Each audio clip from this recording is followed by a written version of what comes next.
Mon rapport au corps aujourd'hui, je me sens moins responsable parce que comme on me l'a modifié via des opérations, de la maladie, des cicatrices, de la fatigue, pas le corps uniquement physiquement, mais le corps aussi, comment je me sens au niveau fatigue, au niveau de ce que j'aime dans la vie, tout a été modifié. C'est un peu comme si je repartais à zéro, mon rapport au corps était un peu brouillon. Et maintenant, je sais, on m'a donné une nouvelle base.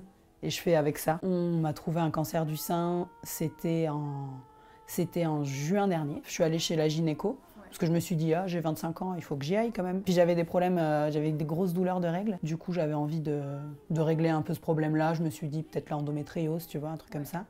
Finalement, elle m'a trouvé un cancer du sein, donc c'était un autre problème. À la palpation, en fait, elle a touché, elle a senti une grosse boule, mais que j'aurais pu sentir moi-même, elle était vraiment énorme, en fait. Mais moi, ça m'avait pas trop traversé l'esprit. À 25 ans, j'y avais pas trop pensé. Elle m'a envoyé faire une écho et une mammo. Et du coup, le radiologue a dit, oh, on va quand même faire une biopsie, on ne sait jamais. La biopsie, le mot me faisait peur. Enfin, c'est là que, en fait, que j'ai commencé à sentir qu'il y avait peut-être un truc pas cool. Pour moi, c'était un fibrome, en fait, ce qu'on m'avait dit que c'était sûrement. J'ai juste une boule, ma mère en a eu plein. Du coup, pour moi, c'était un fibrome, je ne m'étais même pas posé la question. Ça ne m'avait pas du tout traversé l'esprit. J'ai attendu 2 semaines et c'est ma gynécologue du coup qui m'a appelée. J'étais au travail, je vois un appel. Ça, après, on m'a dit que ça se faisait pas trop normalement. De le dire par téléphone, normalement on te convoque et on se voit en vrai pour en discuter. Du coup, c'est vrai que j'étais dans le couloir au travail entre les chiottes et le bureau de la DGE. Allô? Oui? Ah? Ok. Donc heureusement, je travaillais avec une copine à moi sur un festival. Donc je suis pu aller la voir direct, lui dire bon, je pense que je vais rentrer chez moi, il y a un petit problème. Du coup, je prends le tram pour rentrer chez moi, je me fais contrôler par les contrôleurs. Je prends une amende. Non, parce que évidemment, j'avais pas eu le temps de m'acheter un ticket, et puis j'étais un peu embrumée d'en prendre un truc pas très cool. Du coup, là, j'ai commencé à bien pleurer. Les contrôleurs, ils ont pas dû trop comprendre. Mais c'est qu'une amende, madame. Elle m'a appelée, elle me l'a dit, et en fait, oui, c'est ça. Elle m'a programmé un rendez-vous avec mon chirurgien. Tout est allé très vite. Je l'ai vu la semaine d'après, tu vois, un truc comme ça. C'est là aussi que tu sens que c'est un peu grave, c'est que tout va très vite. D'habitude, les rendez-vous médicaux, tu sais que tu attends énormément. Et là, d'un coup, semaine sur semaine sur semaine, tu as plein de rendez-vous, voire même le lendemain des fois, et tout. Tu es là, ok, donc si ça va très vite, c'est que c'est un peu grave. Du coup, j'ai eu rendez-vous avec ce mec-là. J'ai eu énormément de chance, c'est le meilleur chirurgien du monde. Enfin, je souhaite à personne d'avoir à le voir, parce que généralement, si tu vas voir un chirurgien gynéco, c'est que tu as un problème. Mais si un jour, il faut aller voir celui-là, si un jour ça arrive. C'était le premier rendez-vous que j'avais physiquement avec un médecin. Et donc, c'est lui qui m'a expliqué que j'allais avoir une chimio, que j'allais avoir la radiothérapie après, comment allait se passer l'opération. Enfin, il m'a vraiment tout expliqué, le processus de ce qui allait se passer. Et il m'a donné un rendez-vous avec l'oncologue, qui est le médecin qui suit vraiment le cancer en lui-même, qui est un peu le coordinateur général de tous les soins, quoi. Moi, je l'ai annoncé en mode blague. Je me rappelle que j'ai fait une story sur Instagram à la con. J'étais bourrée, parce que je m'étais bourré la gueule avec mon père, parce qu'on m'avait dit « bois beaucoup avant le début de la chimio, parce qu'après, tu pourras plus boire ». Donc là, t'as 1 mois, profites-en à fond. Du coup, je me suis bourré la gueule tout le temps. C'était peut-être pas la meilleure des manières de le faire, mais bon, sur le moment, c'était cool. Et sinon, après, je l'ai annoncé de manière très naturelle à mes colocs. Je suis rentrée, j'ai dit « putain, les gars, j'ai un cancer ». Après, j'ai appelé, j'ai envoyé des textos, et puis c'était beaucoup genre de textos à la con, genre tu connais pas la dernière, j'ai un cancer du sein. Cancer du sein est plus rassurant que cancer tout court. Cancer, c'est hyper vaste en fait, il y en a plein de types et ça peut être très grave, comme ça peut être vachement plus tranquille. Un cancer du sein comme celui que j'ai eu, rétrospectivement, c'était chiant, hein, je le revivrai pas, mais franchement, j'ai eu beaucoup de chance. Et moi, du coup, la gravité du truc, je l'ai pas trop réalisé jusqu'à il y a limite peu de temps en fait. Enfin, t'es tellement dans un rouleau compresseur médical où les rendez-vous, ils s'enchaînent, et t'as pas du tout un moment pour te poser et réfléchir à la situation et dire bon, ok, alors qu'est-ce qui se passe? Il y a 0 symptôme, c'est ça aussi qui est bizarre, quoi. C'est qu'on t'annonce que t'as une maladie très grave qu'il faut prendre en charge tout de suite, mais t'as 0 symptôme, il n'y a rien qui... T'es là, mais non, mais moi je vais très bien, je comprends pas. Et en fait, tu commences à être malade à cause des traitements en plus. Oui. Je me mets mal pour me soigner d'un truc dont je n'ai pas vu, dont je n'ai pas du tout senti le mal, quoi. Les médecins, quand ils font les analyses, ils peuvent pas dire depuis combien de temps elle est là. Du coup, ils essayaient de me demander, mais est-ce que vous la sentez depuis longtemps et tout? Parce que ça peut changer beaucoup de choses sur les traitements.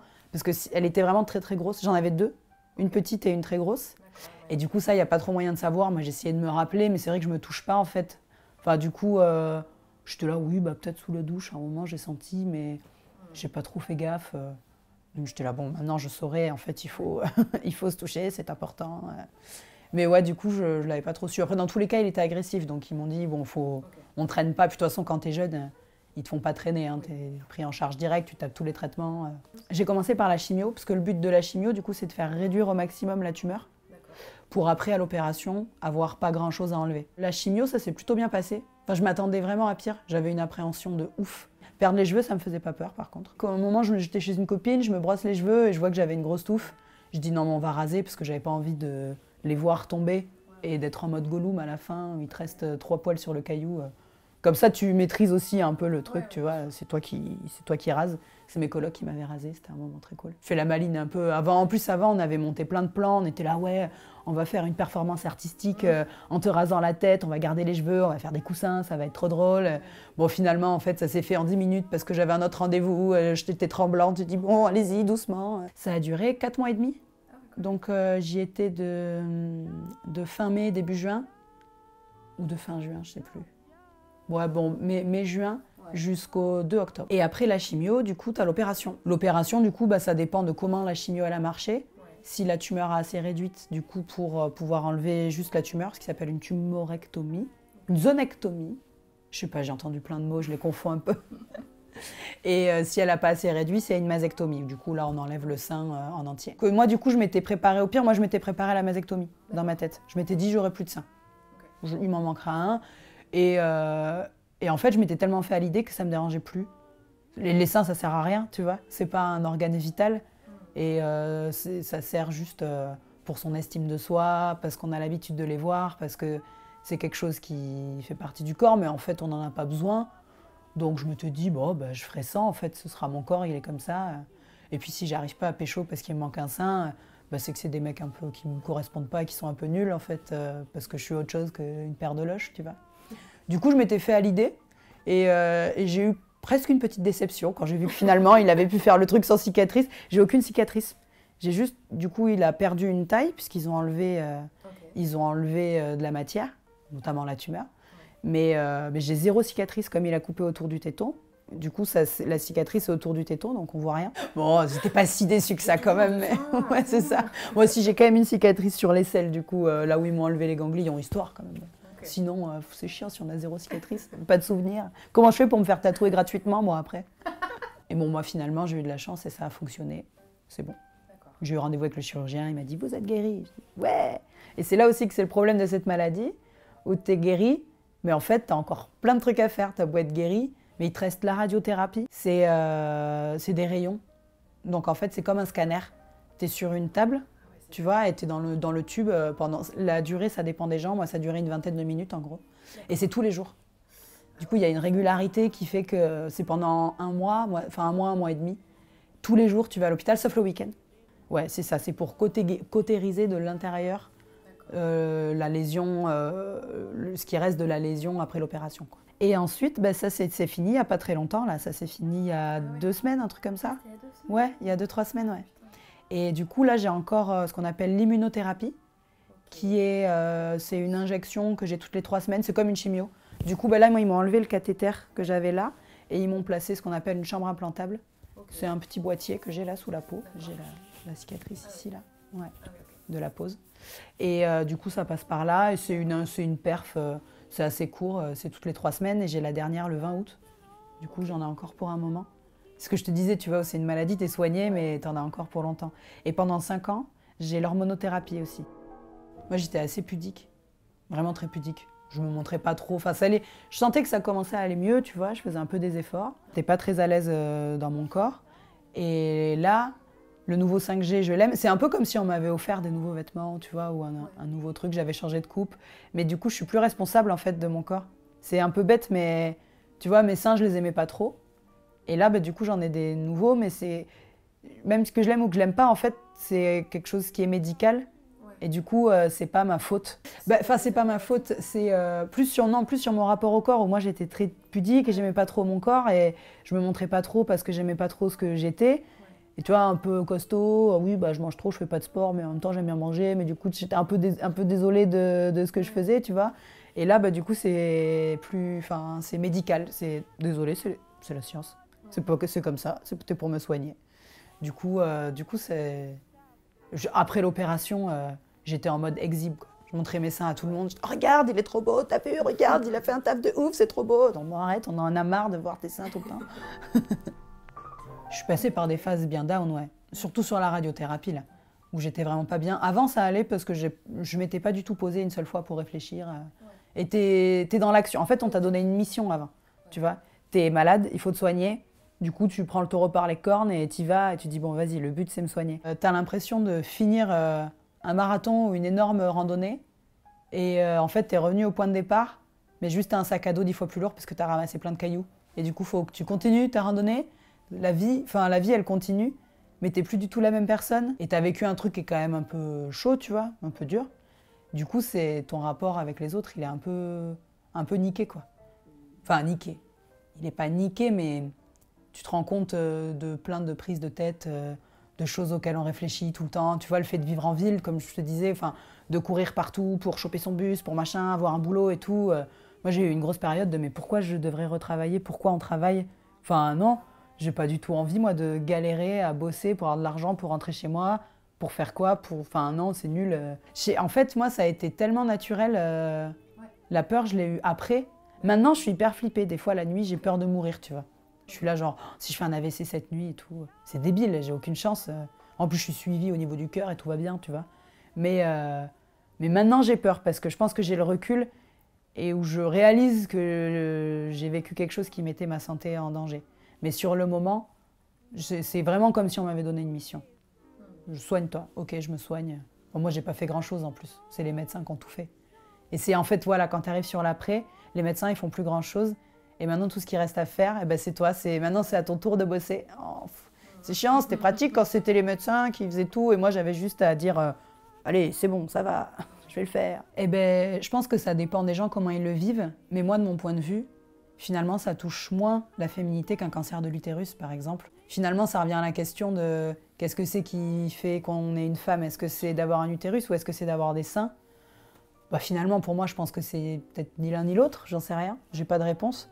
Mais je pense qu'il faut relativiser et se dire que c'est que des seins, tu vois. Vraiment, au pire, tu perds un sein, tu perds les deux seins. Bah, on fait sans, tu vois. Parce que c'est vrai que ça sert pour l'allaitement. Je sais pas, après, moi, j'ai pas d'enfant, j'en veux pas forcément, donc ça c'est des questionnements que j'ai pas eu beaucoup. Enfin, pour moi, en tout cas, c'est même pas une zone érogène dingue, tu vois. C'est plus un truc qui plaît au mec qui plaît à toi. Donc en fait, bah, au pire, tu fais sans sein, tu vois. Un utérus, c'est un peu plus... Ça a une utilité, tu vois, au niveau de ton corps. Et moi, j'ai vachement relativisé comme ça, quoi. Je me suis dit, bah, ma féminité, est-ce que c'est les seins qui les font, finalement? Bah non. Enfin, moi, j'avais vraiment peur des trucs médicaux, tu vois. Genre vomissement, fatigue, perdre mes cheveux, perdre mes seins. Je trouvais que c'était rigolo, en fait. Parce que finalement, tu joues un peu aussi, du coup, avec ton apparence. C'est comme si on te mettait un peu des contraintes, tu vois. Oui. Tu joues à un jeu, ah ben maintenant, vas-y, tu dois le faire à cloche-pied, tu dois le faire comme ça. Et du coup, c'était assez rigolo, quoi. Puis j'en rigolais beaucoup aussi.